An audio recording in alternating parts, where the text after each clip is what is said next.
This is exactly right.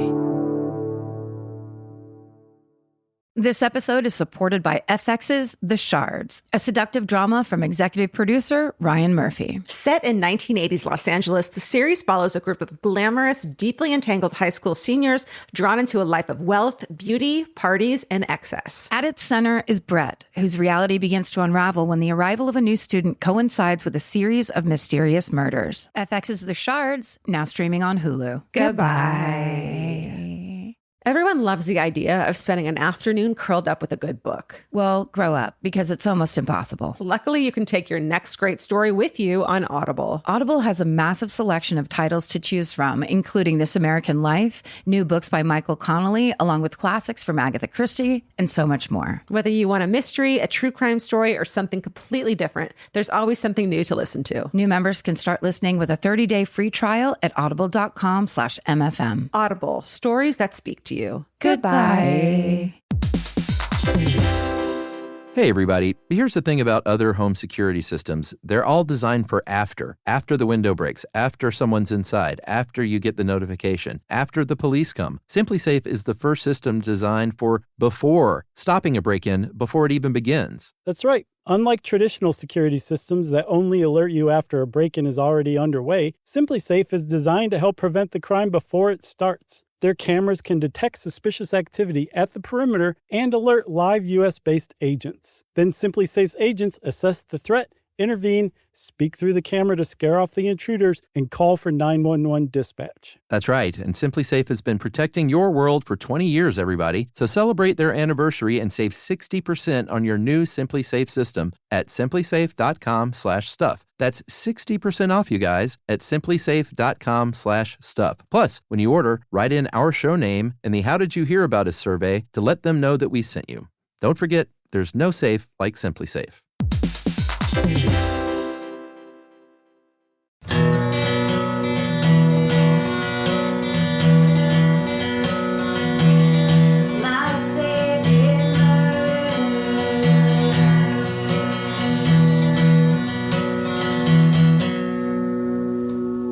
Hello, and welcome to My Favorite Murder. That's Georgia Hardstark. That's Karen Kilgariff. And we're here to podcast for you once again. We're going to do it every week if we can, if the mood strikes us. If we have the sweaters with the colors that are needed to combine and be together. Magenta and lime green. What would you call this? Lime green? Yeah. Right? Yeah. With a little forest? Yeah. It's loud. It's very loud. Well, it looks like a nice 60s polyester blouse. Okay. I'll take No? that. No, it's fucking fast fashion. No, Is it? No. I mean, no. Fast fashion with a retro bent? Yeah. Yeah. Speaking of retro and bent, I finally did it. I watched Pride and Prejudice. Oh, wow. How'd it go? It went great. Vince was at a wrestling show. I was alone on like a Saturday night with my wine. What do I do? I had caught up with the Valley. And so I was like, oh, holy shit, I'm going to do this. There was not a moment I was bored. Right? Not a fucking moment. Right? Yes. Which is like, that's all I ask for in a movie. Yep. You know? Yes. I wanted more. I fucking loved it. So good. It was really fucking good. Right? Yeah. It just really gets undersold as like a chick flick or like a, Jane Austen, where it's like, it's such a gorgeous unfurling of a film in front of you. I know Vince would have loved it if he were home. Like, I didn't need to watch it without him at all. So good. In fact, it probably would have been better with him. I don't know. What was your favorite part? The first dance party. When he slams her and then she slams him back? When they first go in, yeah. And it's like, and then it's also like, I know that actress. Yep. I think every actress that's famous today. Yes. You know them. Yeah. The mom could have done without her. Brenda Blethyn? Well, that was the idea. I know. That's like the point. But worst mom ever. Yeah. It was so, and then like I got choked up. Actually got me. Like, I don't cry, but when she fucking told him off when they were on the cliff or whatever. Yeah. I got like emotional. When she was like, and your dad, I was supposed to take it as a compliment that you hate my family and think I'm shit. I can't believe I love you. Well, fuck you. Yeah. It was good. That's Elizabeth Bennet. She does that in every circumstance. My favorite is also the first dance when because I'm always like, how does one meet that type of rejection, which everybody fears it. Yeah. How would you do that with a smile on your face and be like, even if their partner was a little plain or whatever, whatever the line is, and then walk away where it's just like, you devastating. Especially if it was Matthew McFadden. You'd just be like, how come I'm not doing it? Devastating. Instead, she's kind of like, whatever. Yeah. She has so many good lines. Wait, here's my other favorite part. Okay. Because also, you should watch Vera, the British detective show, because the mother plays a detective. Okay, and I also need to watch the other versions of Pride and Prejudice, like, because everyone had a fucking opinion. Yep. I'm not mad at them about this, I guess, for once in my life. Oh, okay, got it. So I want to watch the other versions and find out. For sure. The series is great because it's a binge that then lasts. It's not just an hour and a half. Yeah. It's like however many episodes. I can't remember. And that's the great one with Colin Firth. Sure. He plays a different kind of Mr. Darcy, though. I don't know if I'd be attracted to Colin Firth. Yeah, that's my feeling. Right? But Matthew McFadden's coming across that field at you. I didn't think I'd be attracted to him, ever. And then... Oh, yeah. Those pants. Those fucking... those pants. That hand. Yeah. But how about Dame Judi Dench's star turn? Yeah. I mean, when she comes to that house to be like, you tell me if you are marrying my nephew. Yes. It can't be born. It can't be born. And she's just like, I've got this. It's a perfect movie. Yeah, it's good. I enjoyed it. I'm so glad. So we're here. So here we are. Well, stop acting mad because I'm so glad. I'm so excited.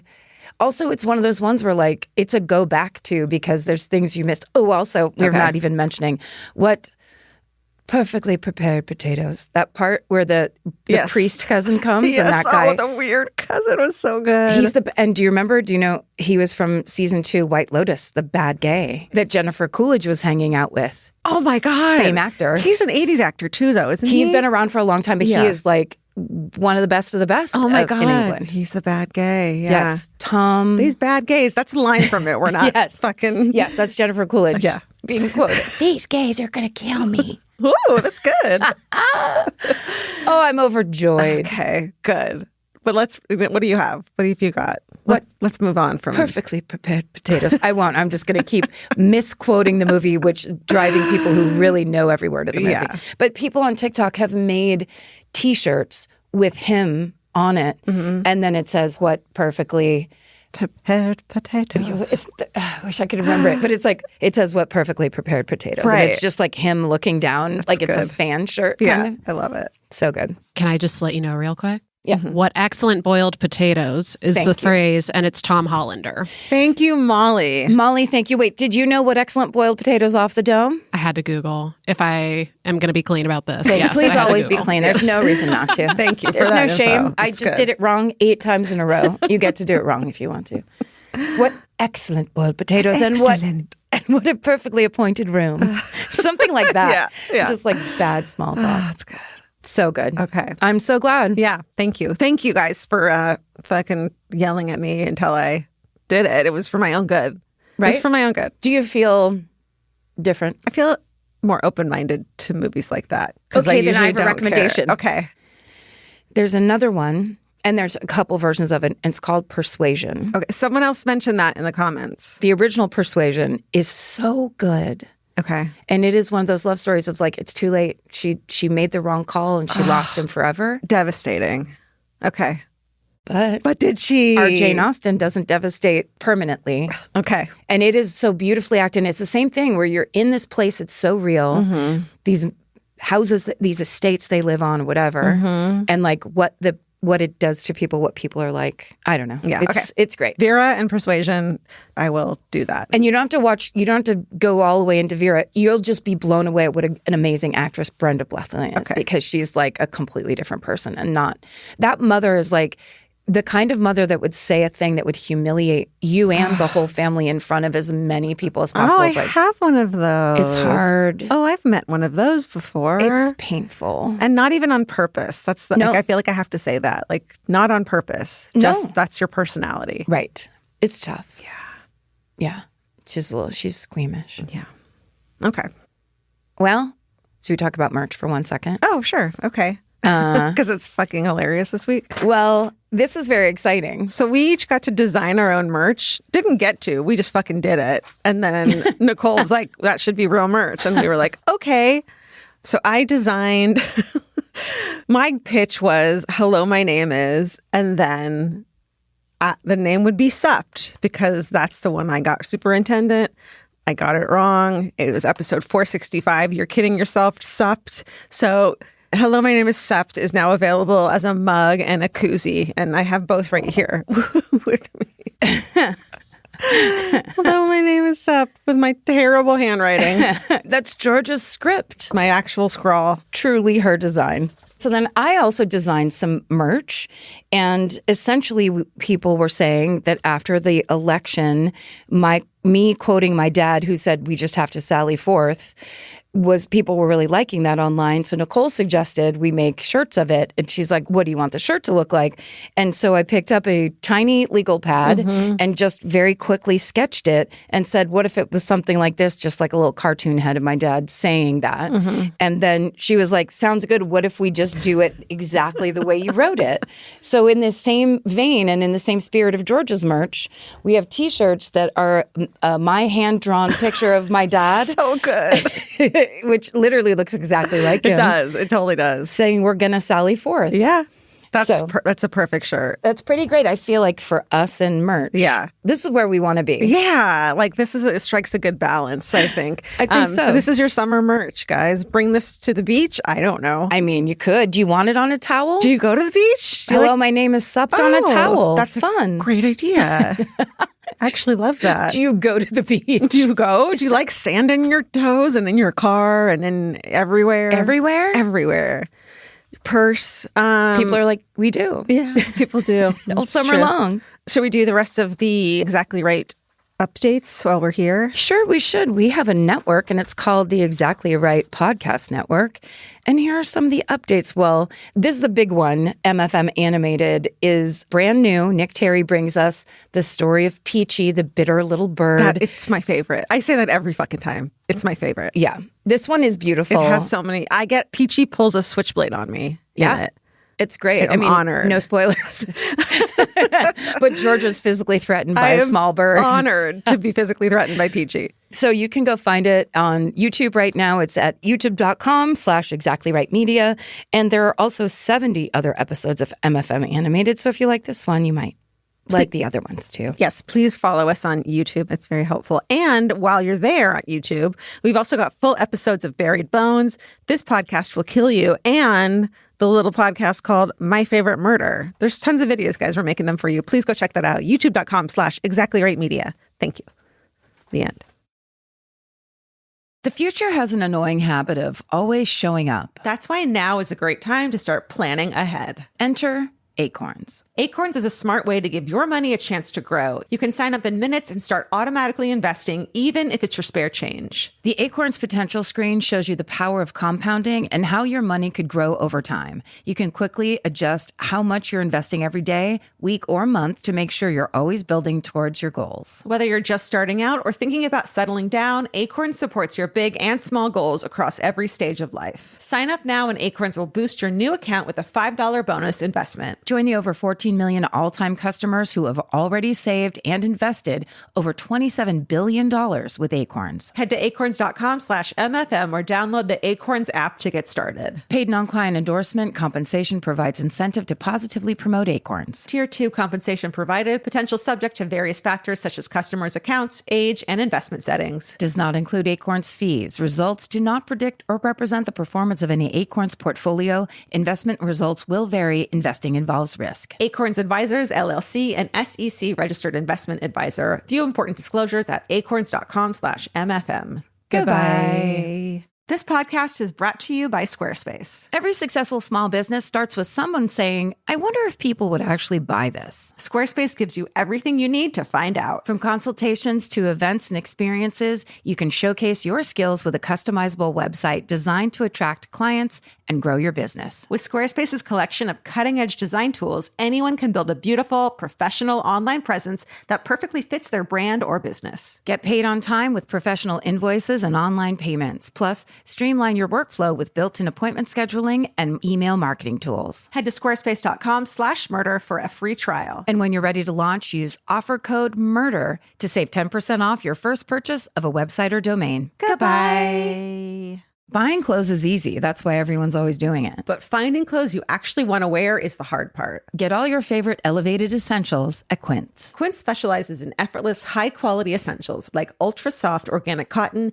and premium Mongolian cashmere sweaters. They're beautifully tailored and built to last. And it's not just apparel. Quince also brings that same everyday elevation to everything they offer, from hotel-quality bedding and bath to kitchen staples, essentials, and thoughtfully designed furniture. They work directly with ethical factories, so you're paying for quality, not brand markup. It's so true that they have wonderful items that aren't just clothes. I have like 3 of their 100% mulberry silk pillowcases. I've bought throws from there. I've bought bedding from there. And it is just as great quality as their clothes and super affordable. Upgrade your everyday. Download the Quince app for app-exclusive offers or go to quince.com/MFM.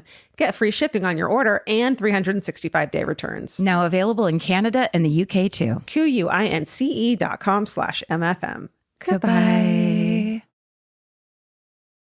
All right, so it's summer. We need some mental health time off. And so Karen is going to tell you a story this episode. Yeah, we're going to do some solo episodes. Get our homework done and go on vacation. Yeah. I have a story for you that the book that was written about this story, I have recommended on this show so many times. It was one of those things where I was like, well, I just read the one book and I like the one book. I did a similar thing with the Man from the Train, which I love so much. But I also did this with Casey Sepp's book, Furious Hours, Murder, Fraud, and the Last Trial of Harper Lee. Oh. So today I'm going to tell you about that, the case behind that book. So it starts off in the late 70s in the small town of Alexander City, Alabama, and a local literary icon has just moved to town. It's none other than Alabama native and world-famous author of To Kill a Mockingbird, Harper Lee. At this point, Lee has won the 1961 Pulitzer for that book, which quickly became an American classic, and Harper Lee became a household name. But instead of embracing that celebrity, she became even more private, and she bucked the literary world's expectations. She didn't capitalize off the immense success of her book and immediately cranked out a second novel. She just kind of receded. So basically now 20 years have passed since To Kill a Mockingbird's publication, and Harper Lee has never indicated that she's doing anything else until now. Because Lee has come to Alexander City on a mission. She's setting up interviews throughout town and scribbling down notes all about a string of suspicious deaths and a particularly sensational murder trial that took place there in Alexander City. Harper Lee has been transfixed by this case. She tells her friends it might be the story that pulls her out of her hiatus. She's even come up with a title for the book that she plans to write about it. It's called The Reverend. This is the story of Reverend Willie Maxwell, a Black Alabama preacher whose family members keep dying under mysterious circumstances. Wow. I totally downloaded the audiobook and then didn't listen to it. So this is good for me. This is a vacation listen. Exactly. We build and build on these recommendations. Right. So, of course, Casey Sepp's Furious Hours, the book all about this case, is the main source. Please order it from your local independent bookstore. Hey, or get it from the library, everyone. Sure. Check it out. And the rest of the sources are in our show notes if you want to see what else. Or are you quoting the poster that in the library that says, check it out. And it has the stack of books. Were you doing that on purpose or that just happened? It probably came out of my childhood memory because it's like a stack of books. Is there a check mark anywhere on there? Yeah, I think at the top, but it's because you check out books, it's like a winky thing. Yeah. And I think a book is flying open. A winky thing is just a little winky thing. Hey, librarians, if you have a good check it out poster at your library, will you send us a picture of it? Oh my gosh, post your photos of check it out and tag us. And if you think you have the oldest check it out poster, like the most vintage, please let us see it. Yes. Please let us have our childhood memories come back to us. Okay, nice one. Okay. Side content. Okay, so we begin in the summer of 1970, 7 years before Harper Lee arrives in Alexander City. It is the 3rd of August, and the body of Mary Lou Maxwell, a woman in her early 40s, has just been found in her car on the side of a rural 2-lane road called Highway 22, and that's just outside of Alexander City. Mary Lou's husband of 20 years is a man named Willie Maxwell, a sharply dressed, captivating man in his mid-40s who's often described as being elegant. He's also a reverend. Willie preaches at various churches and revivals throughout the area, and author Casey Sepp writes in Furious Hours that, quote, "There wouldn't be anybody nicer to you conversation-wise. People said of him, you'd think that man came from heaven. He was so smooth." Oh. Mm-hmm. So when Mary Lou is found dead, the Reverend's reputation takes a huge hit, and for good reason. Her death is as suspicious as Willie's behavior. So, for example, the night Mary Lou is found dead, Willie calls the police and claims that he's worried she might have been in an accident. He then directs the police straight to her car broken down on the side of Highway 22. Mm-hmm. So not just a theory. Yeah. When the police arrive, it's obvious that Mary Lou was not in a car accident. Her vehicle shows no signs of damage. The surrounding trees are untouched, and it looks like the car has simply pulled off the highway and been parked by the side of the road. But Mary Lou's body has clearly been brutally attacked and strangled. There's blood everywhere, including on the outside of the car, which is hard to explain in a supposed crash. Right. Plus, rope is found on the ground nearby, which may have been used as the murder weapon. It then comes to light that things were tense between Willie and Mary Lou. He'd been cheating on her with lots of different women, and at the time of her death, the Maxwells were in tens of thousands of dollars of debt. Wow. Then investigators get bombshell information from the couple's neighbor. Her name is Dorcas Anderson. She's in her late 20s.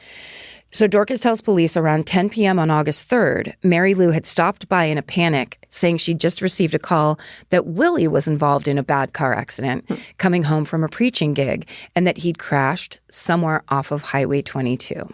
Okay. So Mary Lou says to Dorcas, "I'm on my way to go get him." But suspiciously, about an hour after this, Willie comes home in a car with no visible damage. Mary Lou is not with him, and Mary Lou never comes back. So all of that looks bad for Willie, but it gets even worse when he immediately tries to cash in on several of the life insurance policies that he had taken out on her. Yikes.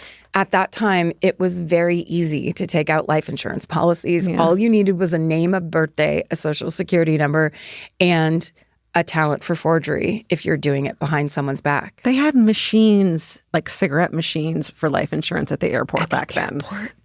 Like, you just put a quarter in. The worst feeling. Yeah. Also, what a brilliant person to think of those machines where it's like, totally, you know, where you get real anxious about life and death. Horrible. Yeah. Okay. So most of these policies were very cheap for Willie to file, yet they promised to pay out thousands of dollars in the event of Mary Lou's death. And some had been taken out on her right before the day she died. So before long, Willie Maxwell is charged in his wife's murder. He hires a white attorney named Tom Radney to defend him. Despite the overwhelming circumstantial evidence against Willie, he winds up being acquitted after the prosecution's key witness, who is Dorcas Anderson, changes her testimony. Suddenly, Dorcas claims she can no longer remember what happened the night that Mary Lou was killed. So now, even though the people of Alexander City are deeply suspicious of him, Willie Maxwell walks away a free man. And with Tom Radney's help, he also becomes a rich man because he is able to cash in on his dead wife's insurance policies. Wow. The insurers fully believe that Willie killed Mary Lou, so they are reluctant to pay. But when they don't, Radney files civil suits against them and ultimately forces their hand. It's unclear exactly how much Willie makes off these policies, but we do know that he gets a handful of checks that add up to thousands of dollars. And then he splits the money 50-50 with his attorney. So then, like a twist from a soap opera, Dorcas Anderson's husband dies, and she becomes the next Mrs. Willie Maxwell. Okay. See where this is going. Not great. So even after the mysterious death of his wife and the suspicion he's involved, Willie Maxwell somehow manages to keep on preaching. But he has to do it out of town where the congregants are not aware of the story. Then in February of 1972, about a year and a half after Mary Lou's death, Willie's 52-year-old brother John is found dead on the side of the road about 10 miles outside of Alexander City. And according to Casey Sepp, John's cause of death is officially listed as a heart attack due to overconsumption of alcohol. But when it comes to light that Willie has taken out life insurance policies on his brother as well, locals begin to theorize that Willie forced his brother John to drink a lethal amount of alcohol and then left him for dead. Oh my God. That's, how do you? Yeah. It would be so long and like horrible. Yeah. So the problem is that police can never prove that Willie Maxwell is involved. They simply don't have the evidence, which is something that the Reverend's attorney hammers home when his client is taken in for questioning. All good things most of the time for if people were like fighting for people where it's like, hey, if you don't have evidence, like, no. But it's like, but there is evidence. Right. Just not, So Willie is never charged with any wrongdoing. And because of that, the insurance companies have no choice but to, again, pay him out. And they are not happy about it. You don't want the insurance companies mad at you. You can't take insurance out for whomever you want. It just feels weird. It was the 70s, though. Early 70s? Yeah. Man, might as well have been the 17, 20. I don't know what I'm talking about. I was only 2. Okay, so then a few months later, in September of 1972, off a highway called Route 9, the new Mrs. Reverend Willie Maxwell, Dorcas Anderson, is found dead in her car. Oh, dear. In an eerily similar way to how Mary Lou Maxwell was found. Dorcas is only 29 years old at the time, and by all accounts, she was a very healthy woman. Her autopsy notes bruises on her shoulders and elbows, as well as a cut above one of her eyes and twigs and leaves stuck in her shoes, which could point to some sort of violence or struggle, but her death is deemed a natural one. So even though Dorcas and the Reverend had only been married for about a year, Willie had taken out about 20 life insurance policies on his new wife, all of which were almost certainly done behind her back. Yeah. Okay, he's just 20 gangbusters here. So Dorcas's loved ones are certain that the Reverend is responsible for her death, but because it's not deemed a homicide and with the case against Willie being entirely circumstantial, no charges are ever filed. So for a few years, things are quiet. The Reverend winds up marrying for a third time, and this time to a woman named Ophelia. But little more than 3 years after Dorcas's death, in February of 1976, Willie's 22-year-old nephew, James Hicks, is found dead in his car off of Route 9. What the fuck? The same highway where Dorcas was found. Authorities to this day have never determined James's cause of death. His car and the area around it don't have any signs of damage, and an autopsy will show that James only has a tiny bit of alcohol and caffeine in his system. He has a few small cuts on his arms, legs, and chest, and one on the inside of his mouth, but they aren't the types of injuries that would kill someone. James's widow, Mary, tells investigators she is certain Willie Maxwell is responsible. She even claims that his new wife, Ophelia, had been calling, trying to get James's social security number before he died. Come on. So police track down the 2 local men who tell them about their very damning interactions with the Reverend. One claims Willie tried to recruit him into committing a murder. The other claims that Willie admitted to killing people with pills containing some sort of poison that he would dissolve into whiskey.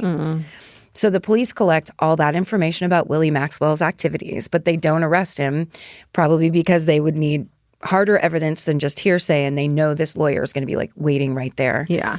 But until then, increasingly horrified locals fear that Willie Maxwell is going to keep on getting away with murder.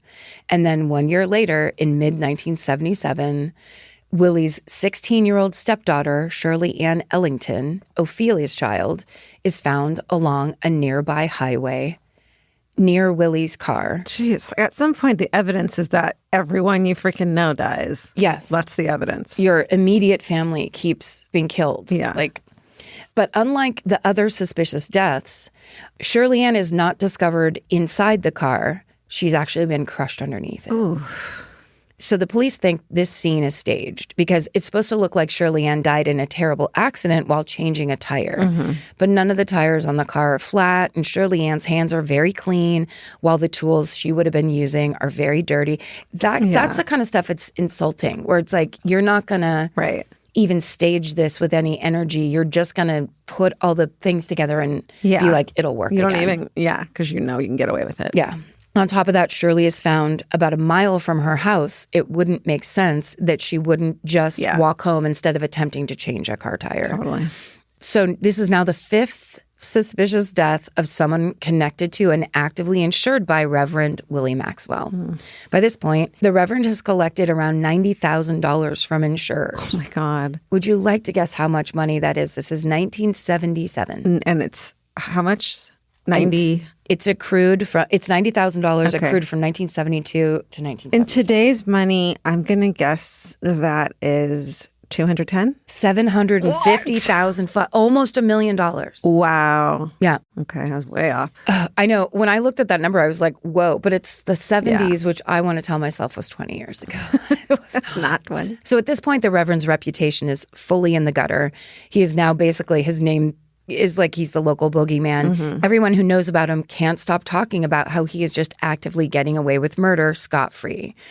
Many people see him as a criminal, working the system in such a way that he's able to evade the consequences for murder, and he's making money. Others need a better explanation, so they start blaming voodoo and hoodoo. Mm-hmm. There's some overlap, but they are essentially different things. Yeah. In popular culture, they have been conflated for years. Because it's from back in the 70s, these two terms are used interchangeably in most of the reporting that Marin found. Yeah. But it is worth noting that these have been extremely misrepresented in popular culture for a long time. Voodoo is a formal religion. It blends traditional West African religious practices with Catholicism, whereas hoodoo is the African-American tradition of folk magic and medicine strongly associated with the South. So we don't know if Willie practices either hoodoo or voodoo. But as author Casey Sepp explains in Furious Hours, historically, it wouldn't have been that unusual for a Black Christian preacher in the rural South to be echoing elements of voodoo in his ministry. Yeah. In these same rural areas, folk medicine associated with hoodoo, like herbal remedies and poultices, often filled in critical healthcare gaps for both Black and white clientele. So by the 1970s, voodoo and hoodoo have been derided and condemned by racist whites for so long, the popular culture comes to misunderstand them as just creepy and nefarious. All that trickles down to the people in Willie Maxwell's world. So they start making all kinds of wild claims about the Reverend having supernatural powers. One rumor claimed that he could turn into a black cat at will. They're just trying to explain how somebody could be getting away with this and just like basically kind of scamming the justice system. Yeah. But ultimately, it's because the insurance policies give him money to pay for a lawyer that's fighting for him. It's like that's how the rich always never go to jail. Totally. I'll tell you a thing or two about it. So in June of 1977, Willie Maxwell makes the bold choice of attending his stepdaughter Shirley Ann Ellington's funeral. About 300 people attend this ceremony. One of the mourners is Shirley Ann's 36-year-old uncle, a man named Robert Burns. Robert Burns is known as a very decent man. He's a loving dad. He is a veteran from the Vietnam War. He's a very hardworking, long-haul trucker, a very loyal husband to his wife of 8 years, Vera. But Robert is also very close with his niece, Shirley Ann.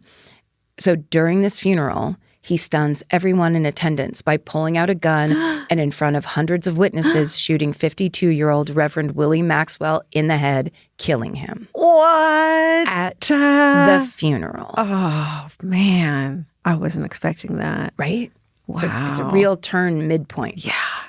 Oh, my God. So the Reverend's buried 1 week later. Casey Sepp reports, quote, his funeral was one of the most well-attended in this part of Alabama. What people say about why they went is to make sure that he was really dead. Wow. So they could see him in the casket and verify that he was actually dead because they didn't think he could be killed. Holy shit. Yeah.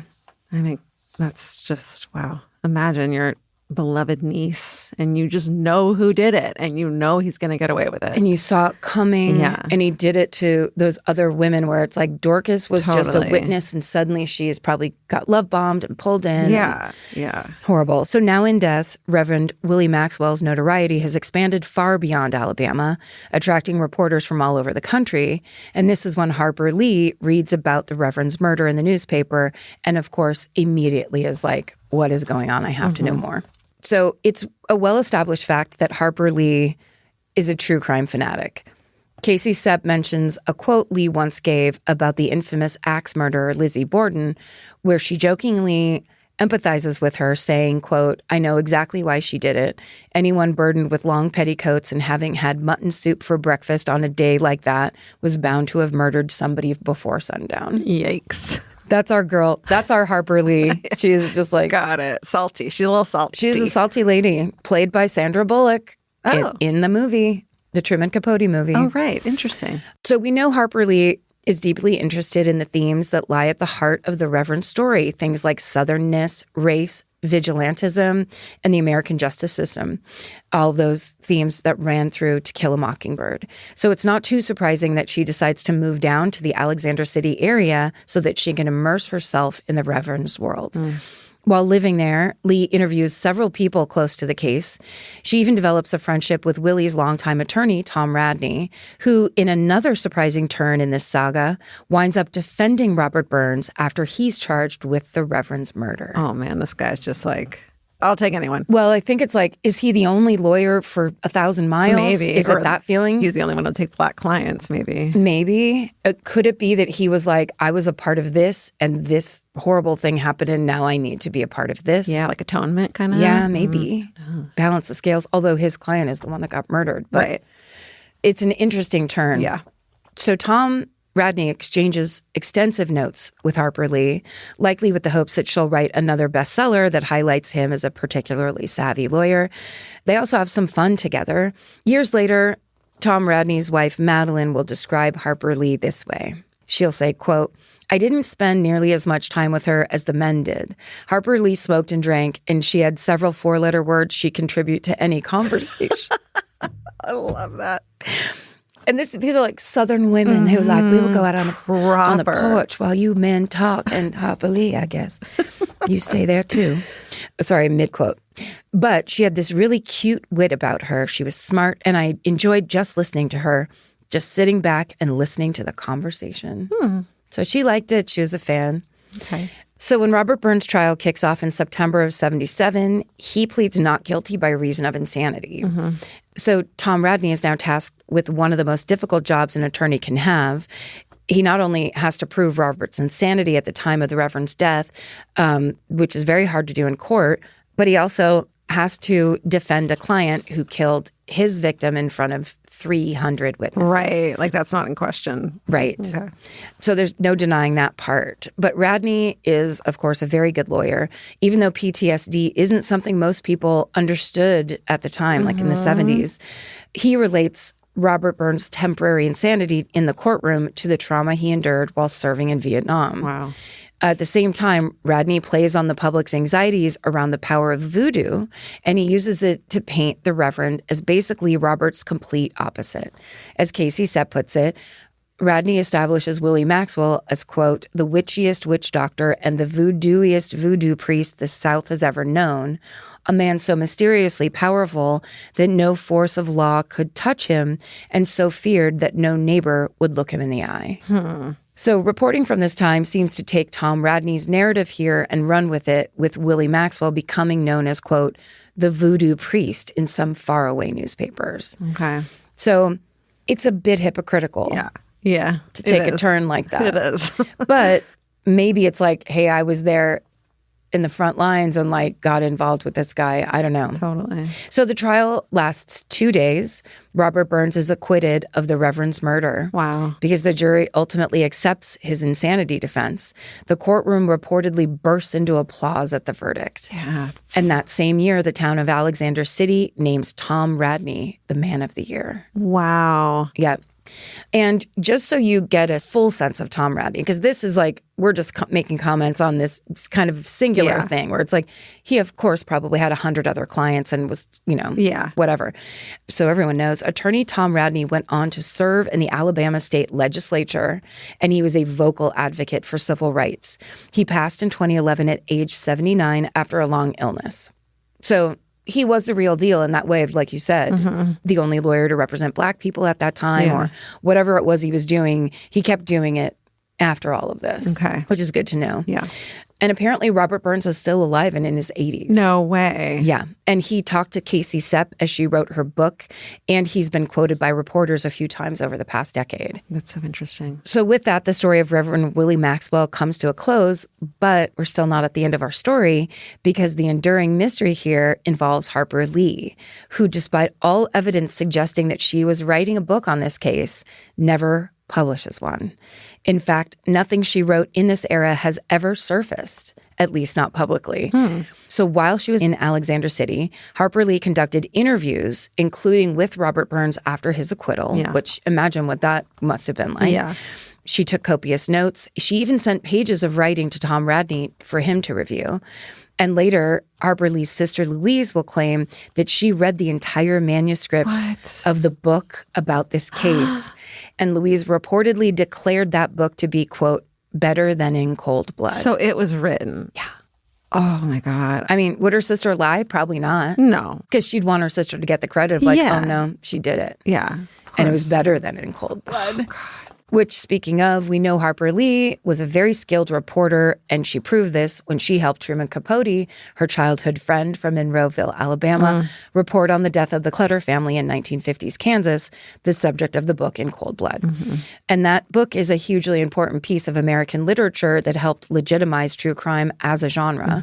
But we also know Harper Lee's feelings about it were very complicated, mostly because of how close Truman Capote got with one of the murderers in that case. And so author Casey Sepp noted, quote, while on the one hand, Harper Lee seems to have been out to write her own In Cold Blood, there were very distinct ways in which she was trying to do something different. She had real concerns about Capote's book, about journalistic ethics, the role of the reporter, and the way true crime writers can come to sympathize with their subjects. Interesting.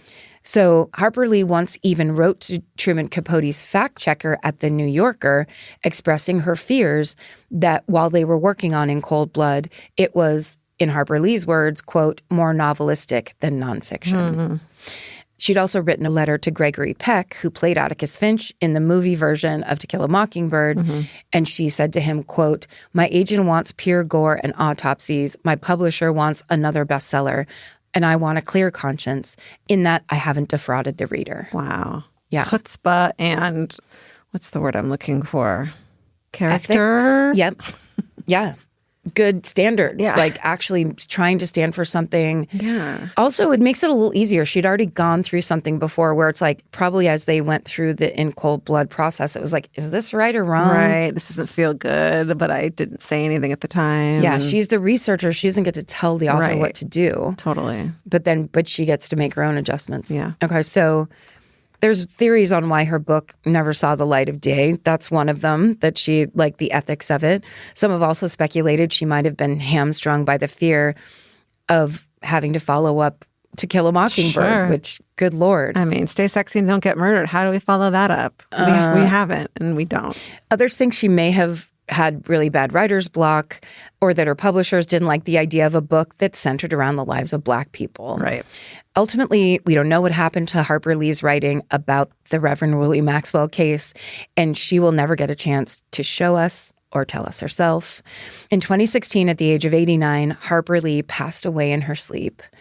Someday, someone could discover Harper Lee's work from Alexander City. Yeah. After all, many thought that she'd never publish anything after To Kill a Mockingbird, but then her book, Go Set a Watchman, was released shortly before her death. In the meantime, if you live in or near Alexander City, please go check the dusty corners of your grandparents' attics, because in 2009, a local man bought an encyclopedia from a Salvation Army, and he found a handwritten note from Harper Lee buried inside. We don't know who the note was written to. It's dated June 11th, 1978, and it says this, quote, you simply can't beat the people in Alexander City for their warmth, kindness, and hospitality. If I fall flat on my face with this book, I won't be terribly disappointed, because of knowing that the time I spent with you was not time lost, but friends gained. This is not remotely goodbye, because I'll be coming back until doomsday. And that is the story of the alleged murders and murder of Willie Maxwell and the lingering mystery around Harper Lee's The Reverend. Wow. Okay, now I fucking know that story. Yeah, Thank you.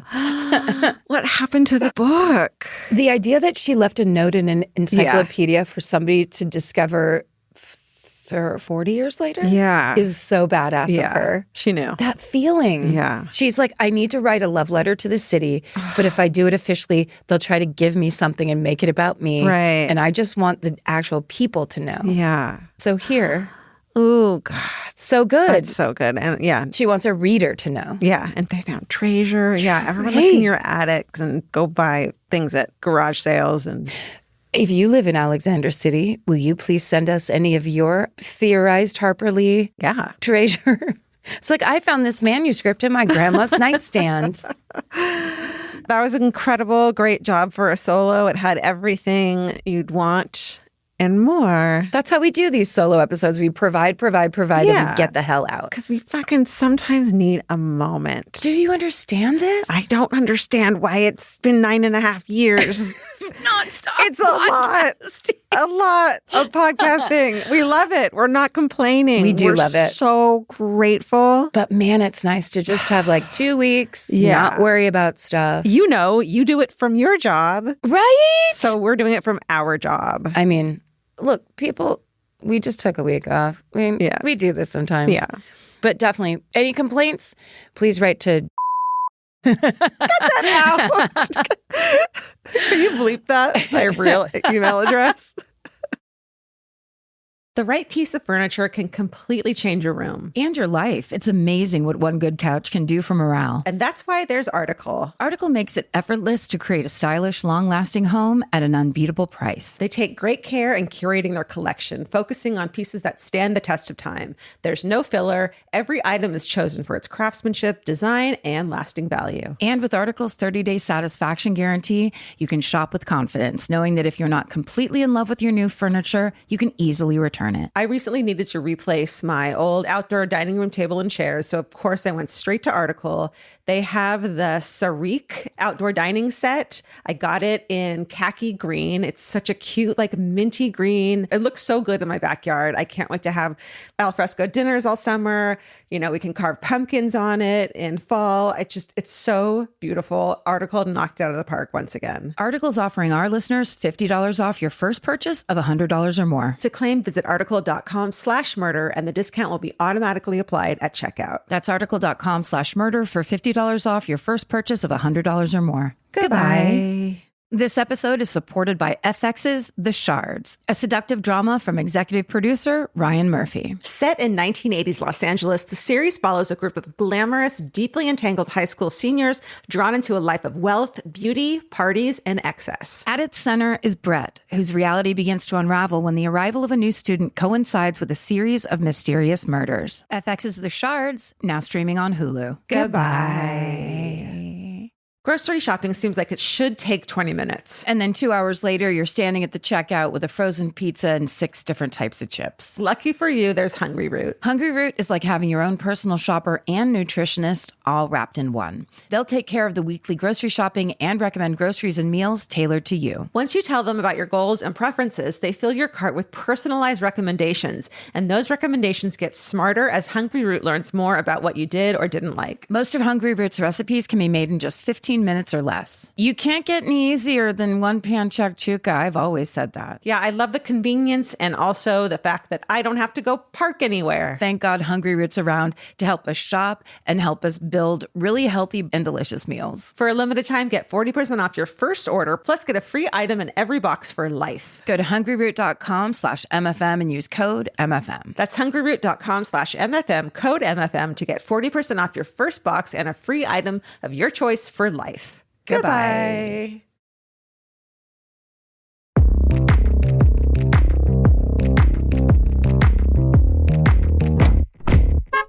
Okay, well, this is a special occasion because we're starting to do this thing.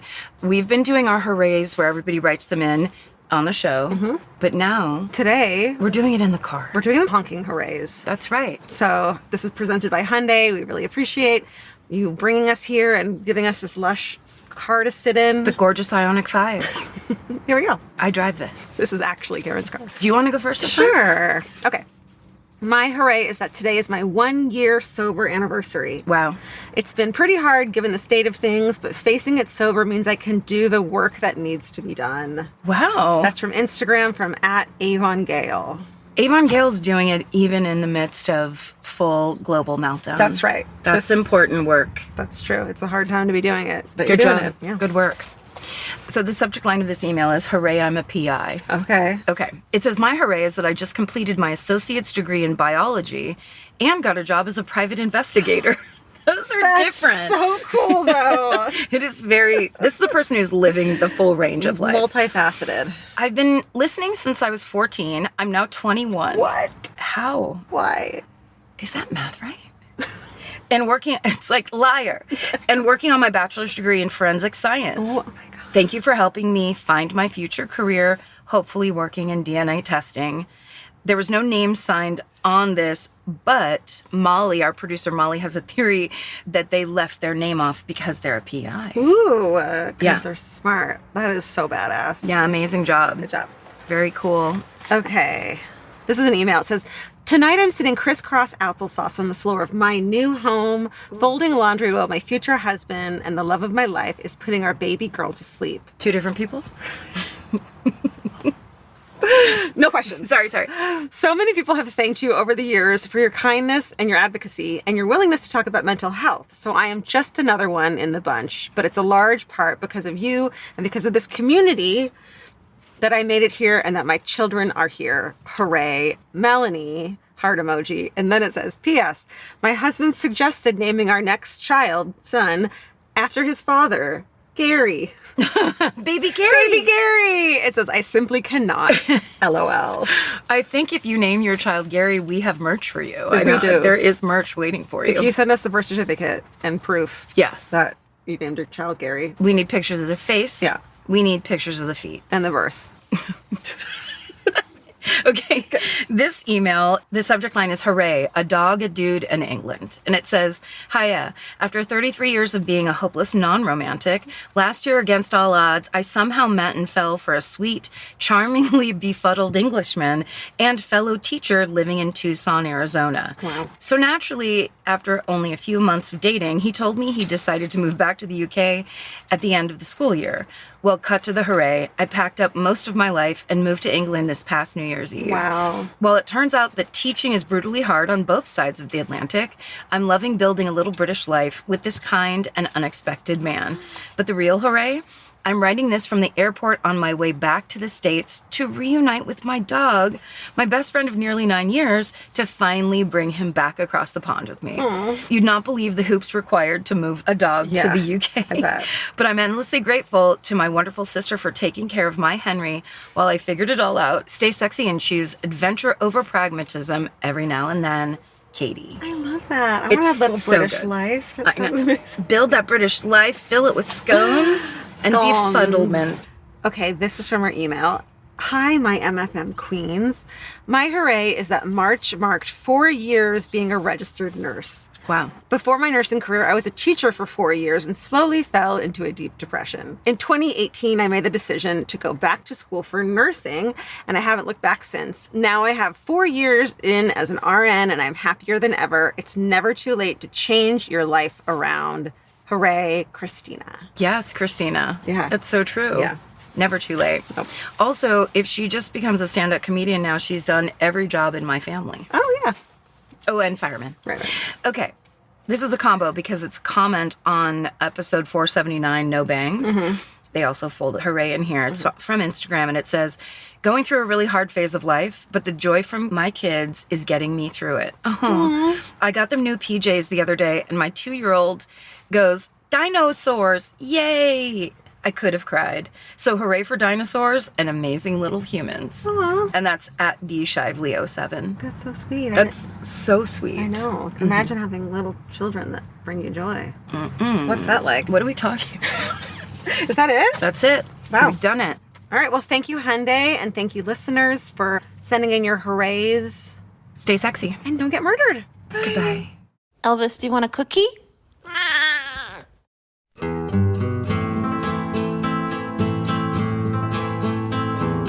This has been an Exactly Right production. Our senior producers are Alejandra Keck and Molly Smith. Our editor is Aristotle Acevedo. This episode was mixed by Liana Scolacci. Our researchers are Maren McGlashan and Allie Elkin. Email your hometowns to myfavoritemurder@gmail.com. Follow the show on Instagram at My Favorite Murder. Listen to My Favorite Murder on the iHeartRadio app, Apple Podcasts, or wherever you get your podcasts. And now you can watch us on Exactly Right's YouTube page. While you're there, please like and subscribe. Goodbye.